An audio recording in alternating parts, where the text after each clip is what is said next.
Hello, my name is Ron Vance. I'm with the Western Hills Church of Christ in Cincinnati, Ohio, and I wanted to share with you a hobby I started doing about 18 years ago. I was asked to be in charge of a week of camp. The church camp I go to is called the Woodland Lakes Christian Camp, and they asked me to be the dean for the Wilderness Camp. And Wilderness Camp is the type of camp where you sleep in tents, cook all your meals over a campfire. You do a lot of hiking, swimming, canoeing, rock climbing, any kind of outdoor activity you can imagine. That's what we did during the week. With all the hiking we did, and I think we hiked about 25 miles that week, I needed a good walking stick. So this is the stick I used to hike around with. As the week went, I thought, I'm going to try some carving. I never really did a whole lot of carving while growing up, but I thought, well, I'll try some. And I carved in the name of the camp. It's called Woodland Lakes. I still had time as the week went, so I put the date, which was back in 1988, and then I put everybody's name who came to that week. So there were 11 of us all together. Well, after I carved that stick, I thought if I could do that with an old piece of wood and an old pocket knife, I wonder what I could do if I started with a really nice piece of wood and a really sharp knife. So I went to the hardware store, I bought a dowel rod and an X-Acto knife, and here's what I came up with. It's a stick with a bunch of weird designs. I have a little guy at the very top. He has 89 on the shirt because this is the year I carved it, back in 1989.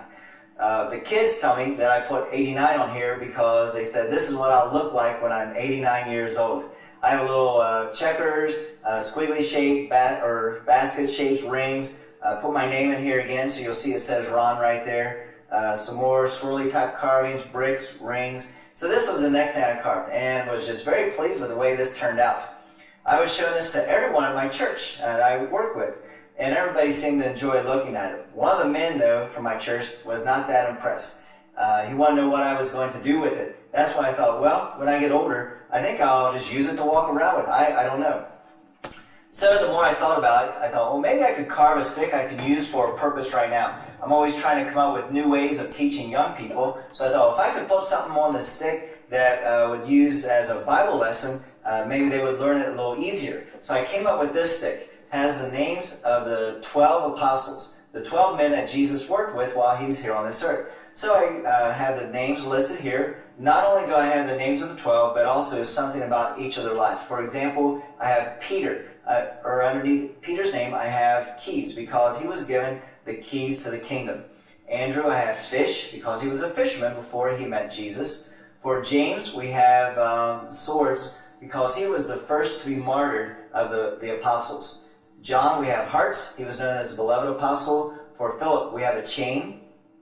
He was hung upside down with a chain when he was martyred for his faith.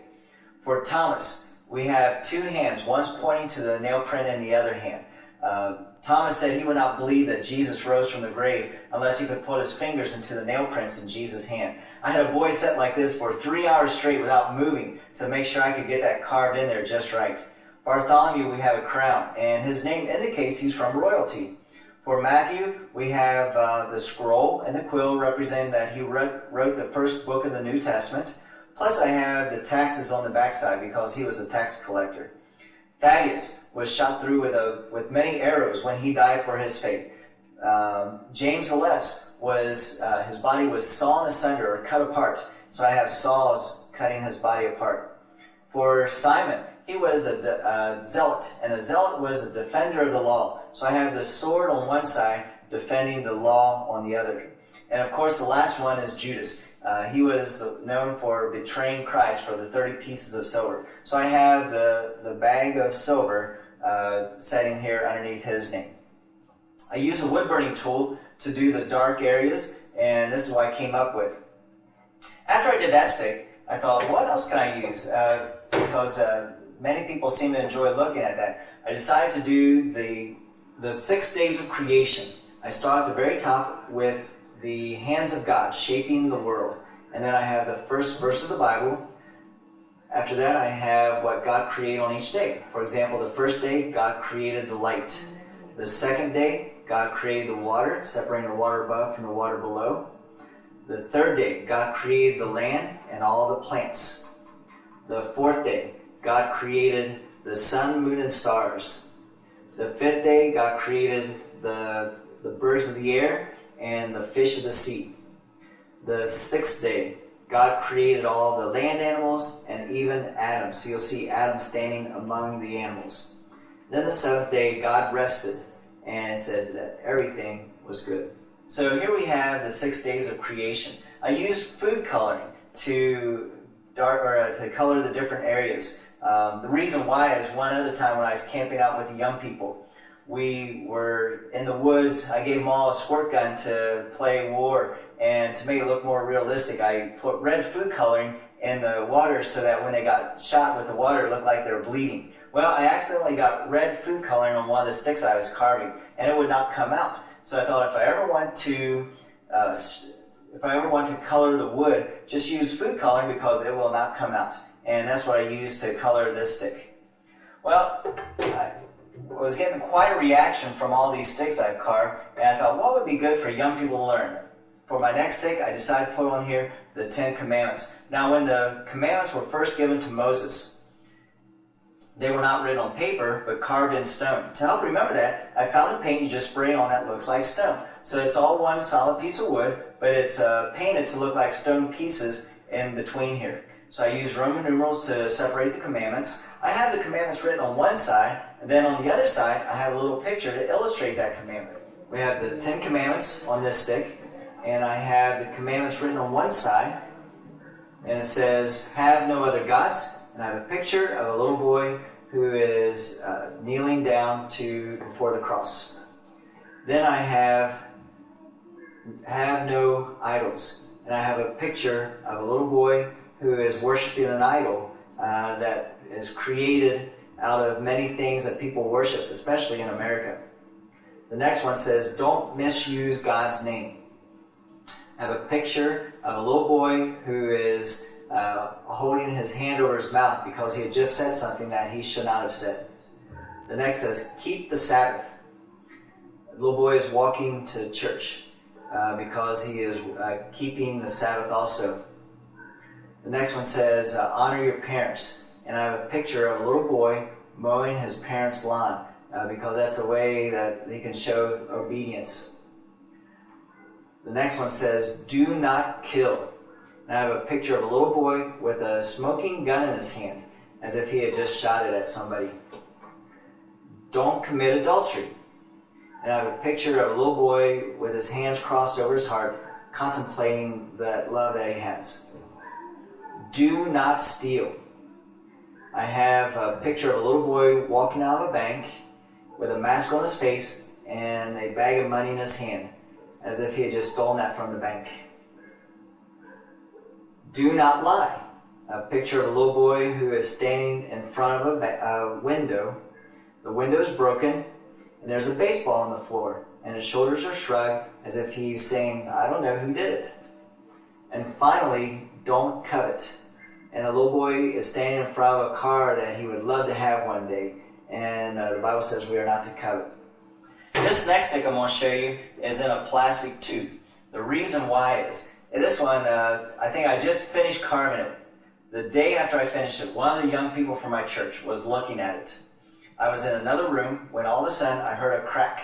I walk in and he hands it to me in 2 pieces. He said, all he's doing is just flipping up in the air. And when it hit the ground, it broke. And it's right in this area where it broke.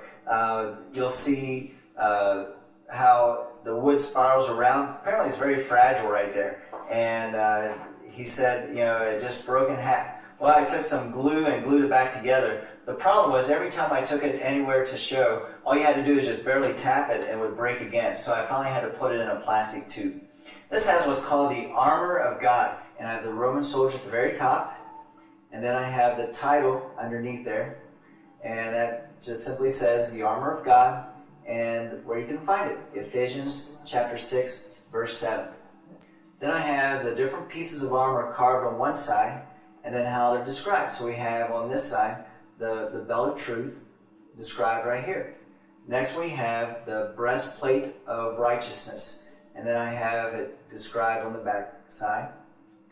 We have right here the shoes of peace, and again you'll see it described right here. And we have the shield of faith, and you'll see the description on the back side. The helmet of salvation, and you'll see the description there. Finally, we have the sword of the Spirit, which is the Word of God. Someone once pointed out, they said, I know why you put it in a plastic tube. They said, it's a double illustration. Just as the passage is an illustration of that protection we need from Satan, they said it's in a tube because it needs that protection from all the people who are handling it all the time.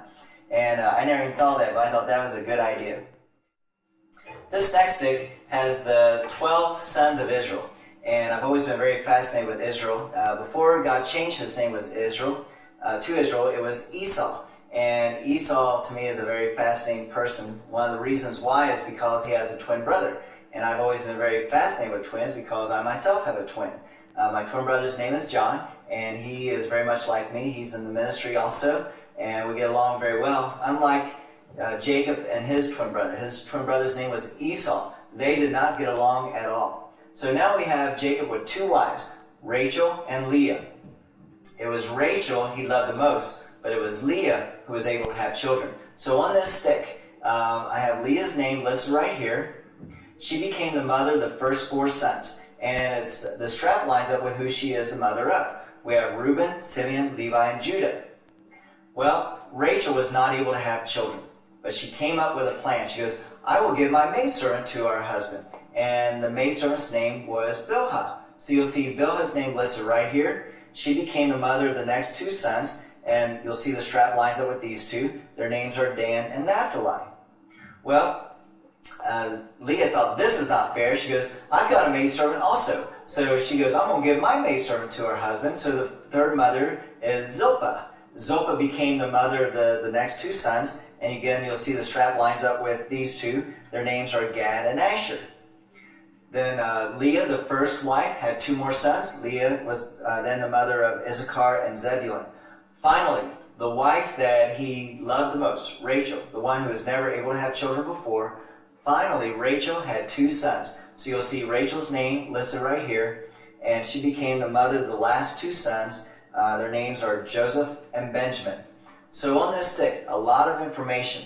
We have the 4 mothers listed at the top, the 12 sons listed in the order of their birth from the oldest to the youngest. The strap lines up with who they were the son of. On this strap is a little map, and that map shows where their tribe was located once they got to the promised land. And finally, before their father died, he blessed each son with a symbol. So that's the symbol that you'll see underneath each name also. We have the 12 sons of Israel. And we have at the very top the 4 mothers listed. And after that, we have the 12 sons listed in the order of their birth. We start with Reuben. And we have a map to show where their tribe was located, plus the blessing that their father gave them. And Reuben was blessed with the turbulent waters. For Simeon, we have the sword. For Levi, his family became the priest, and we have the sacrifice. For Judah, we have the lion, because his tribe was known as the lion. For Dan, we have a serpent. For Naphtali, we have a deer. For Gad, it was a raider, a soldier. For Asher, we have the fruit representing the rich foods that they were to serve. For Issachar, a donkey. For Zebulun, a ship. For Joseph, the one that his father loved very much, we have the coat of many colors. And finally, for Benjamin, we have a wolf. So these are the 12 sons of Israel. Every stick I've shown you so far is carved out of the same kind of wood. It's just a dowel rod from the hardware store. The wood is called Raman. It's just a yellowish color wood. It's a very hard wood. There's a wood shop near where I live. They make dowels out of different kinds of woods. So I thought, I'm going to try something besides that Raman. And I went there and I bought a dowel of cherry. So you see it's a little darker in color. This is the 10 plagues of Egypt. You've probably seen the movie, the 10 Commandments, or the Prince of Egypt. The plagues are featured in that movie also. And so I have here these 10 plagues. In order for Moses to convince Pharaoh to let the Israelites leave Egypt, God brought on all these plagues or punishments. So we have the very first one, the water to wine, or water to blood. And you'll see the picture pouring out water that turns to blood. Next we have frogs. Frogs everywhere. You cannot walk around without squishing frogs between your toes. Then we had the gnats. The gnats came out of the sand, and they were flying everywhere so thick it became dark. Next we have the fourth plague is the flies. And then we had the death of the livestock. We had the boils to their skin. We have the hailstorm. We have the locusts. Darkness. And finally, the death of the firstborn, where they needed to take the blood of the lamb and put it over the doorframe. So here we have the 10 plagues of Egypt. I went back to that same shop, and next I bought a dowel of walnut. Again, it's a little bit darker in color. I decided to use a gold trim on here because I knew it looked very nice up against the dark wood. But this comes from the book of Revelation, so that's the other reason I use gold on here. Because at the end of Revelation, we're told what heaven will look like with the streets of gold. This actually comes from chapters 2 and 3. We have the 7 churches of Asia, and we have these 7 letters written by Jesus to these 7 churches. It's kind of interesting when you read those letters. Jesus starts out with a different description about himself. And so that's the image I have carved underneath each name. For example, for Ephesus, we have the 7 stars. For Smyrna, we have the one who was once dead, but now lives. For Pergamum, the one with a 2-edged sword. For Thyatira, the one whose eyes are a blaze of fire and whose feet are as hard as bronze.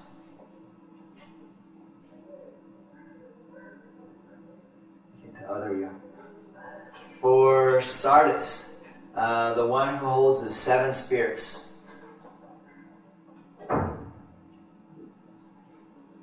For Philadelphia, the one with the key of David. And for Laodicea, the ruler of all creation. This next stick is the humorous teachings of Jesus. When Jesus was here on this earth, he was always using these stories and illustrations that when we thought about them, they would bring a smile to our face or make us laugh. And so I thought, I'm going to put some of those on a stick also. I start out with the pearls to pigs, and I have a picture of a little pig with a string of pearls he's wearing around his neck. And we're told that we're not to cast our values to someone that would not appreciate those. For the next one, camel through a needle's eye. The passage says it's easier for the camel to go through the eye of a needle than for a rich man to get to heaven. So I have a picture of a camel trying to squeeze his way through this needle's eye. There he got stuck between the 2 humps on his back and could not go forward or backward. The next one says, clean the inside. Jesus was always telling the Pharisees, you need to clean the inside of yourselves and not be so concerned about your appearance. And I use a cup as an illustration, saying that the cup is clean on the outside, but then when you look on the inside, it's filled with dirt and crud. Blind leading the blind. If you are a blind person, the last person you want leading you is another blind person. And so here we have 2 blind guys. One is leading the other. They're about ready to walk off of a cliff. Sheep or wolves in sheepskin. You're not going to look innocent simply by throwing a sheepskin over your back if you're this ferocious wolf. Log in your eye. It says, don't pick the speck of dust out of your brother's eye when you got a huge log coming out of your own eye. So I got a picture of this boy with a huge log coming out of his eye. A little boy screaming, I asked for a fish. Instead, he was given a snake. And God says he would never do that. But I have a picture of a little boy with a snake wrapped around his entire body. Candle under your bed. You can imagine what's going to happen to your bed if you put a lighted candle under there. Finally, a little boy is screaming, swallow a what? Where the passage says, we strain the gnat, but swallow the camel. So I have a picture of a little boy trying to open his mouth as wide as he can to swallow whatever's coming his way. Many people have asked, have you ever made a mistake while carving?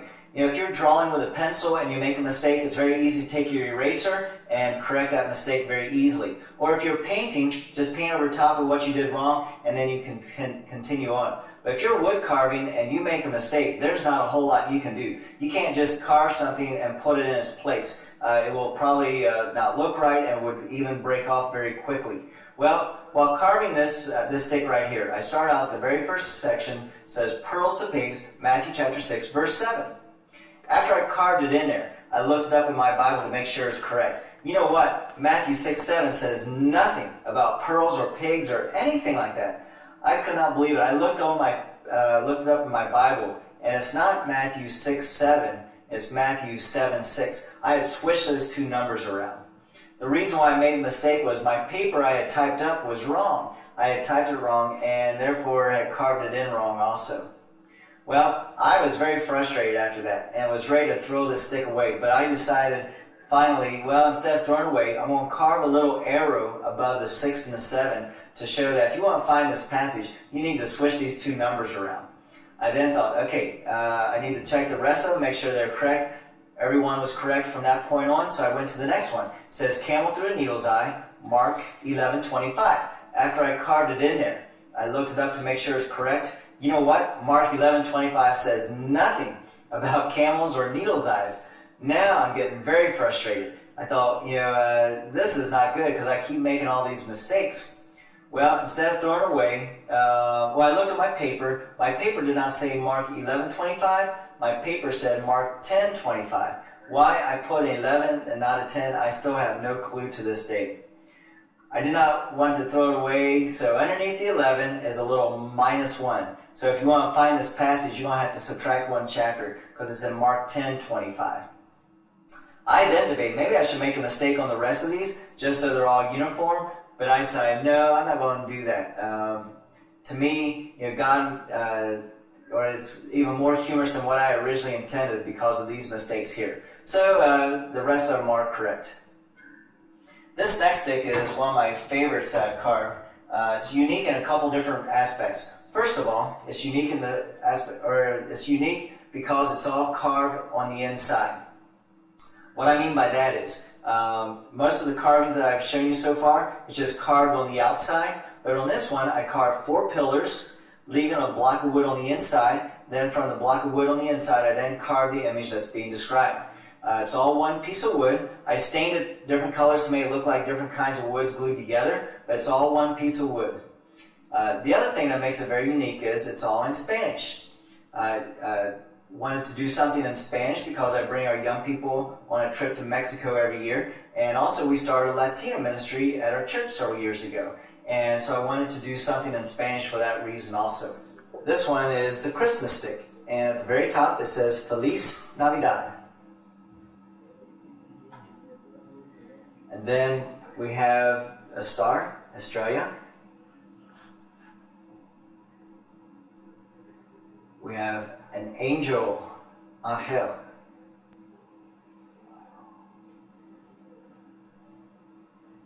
Pastores, which is the shepherd.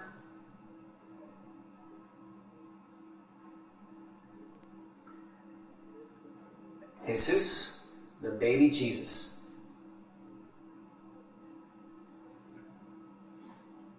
Maria, the mother of Jesus. Jose, the husband of Mary. Oveja, a little sheep. Camello, a camel. And the Reyes Magos, the wise man. This next stick is another one of my favorites. It's very unique in for a couple reasons also. First of all, it's got moving parts. I figured out a way to carve where we have parts that will open and close. So as a matter of fact, I can just flip the thing over, it'll all open up, I'll turn back, give it a shake, and it'll close. I'll try it one more time. There we go.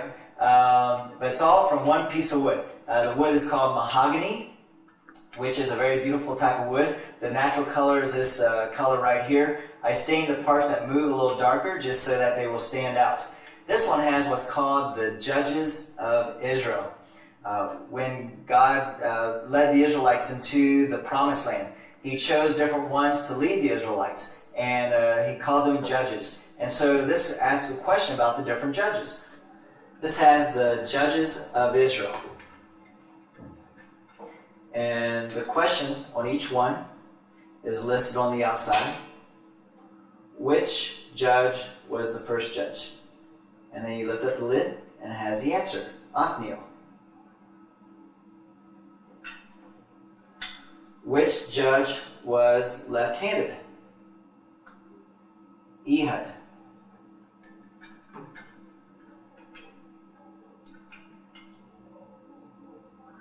Which judge was a woman?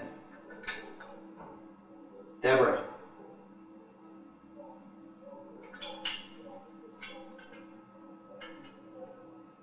Which judge blew a trumpet? Gideon.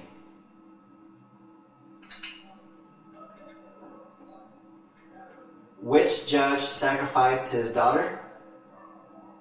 Jephthah.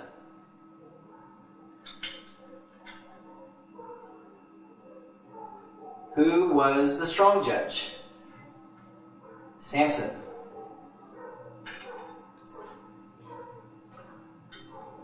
Who was the final judge? Samuel. Someone once came up to me and said, I heard it's possible to take a stick and carve a chain out of it. I thought, there's no way, the way the links are connected. Well, I took a stick and started experimenting, and this is what I came up with. This started out as a simple stick, and I was able to carve a chain. So it looks like a chain, sounds like a chain, feels like a chain, but it's just from one piece of wood, just a simple stick also like the others. I decided to put on here the 39 books of the Old Testament, since there's 39 links on here. So I start with Genesis, and I go all the way to Malachi. Not only do I have the different books listed, but I also have one word to describe what the book is about and how many chapters are in that book. So even this chain has a lot of information. If you do an Old Testament chain, what would your next project be? A New Testament chain. Oh, so right here. So I bought another dowel, and I made a New Testament chain. This has 27 at the top, because there's 27 books in the New Testament. Starts with Matthew, goes all the way to the book of Revelation. Has the same information. Each book has, or each link has a different book, one word to describe what the book is about, and how many chapters are in that book. So even this chain has a lot of information too. One of the interesting things about a chain, this is a 3-foot dowel, and this was a 3-foot dowel also. Look what happens when I carve a chain out of it. It actually grew about 7 inches, which amazed me that it could do that. The reason why is when you're carving a chain, the links start out very close together. And as you carve it, they do spread apart a little bit. So the chain actually grew about 7 inches while carving that. Everybody always asks me, how in the world did you carve a chain from a stick? I finally made a small sample piece to show the steps on how to do that. I started out with a dowel rod, just 1.25 inches diameter. The first thing I did is I carved 4 grooves the length of the stick. I notch it on opposite sides, I round the notches off, you'll see your links begin to appear. Then I have to cut the links apart. The first cut is cut between these 2 links, and then I cut on the inside, I call it the H pattern, and then finally I have to cut between these 2 links. That was the hardest cut of all. To do that, I made my own tool. I took a curtain hook, and it has a sharp point to it, and it's made out of metal. I put a handle on it, and I just picked at that wood in there. That was the only thing I could get squeezed in there. And I just picked and picked and picked until I could get all the wood carved out. Once I got the wood almost all the way out, I pulled a bit of pressure listening for a crack. If I heard the crack, then I knew that it broke in the right spot. I was able to take my knife, cut the rest of the wood out of there. There's 6 moves that each link needs to be able to make. And once it makes all 6 moves, you can sand it out and go to your next link, and you have a chain. So that's how I was able to make a chain from a stick. I was at a museum up in northern Ohio. Man by the name of Mooney Werther started out when he was a young boy carving these little things. It's just a little piece of wood. You put 10 cuts in it, and after you make your 10 cuts, it will actually open up like a set of pliers, which fascinated me that you could do something like that. You do not need glue or anything like that. So the one running the museum gave me a copy or a set of pliers. I liked the idea and decided to try it myself. But instead of opening up like a set of pliers, mine opens up into a cross. Since I'm in the ministry, I thought that was much more appropriate since I am in the ministry to do something more like this. So the same principle, but just opens up into a cross. At this museum, he even had a very small set of pliers. I thought, I'm going to try a very small cross. I don't know how well you can see that. I'll try to hold it still.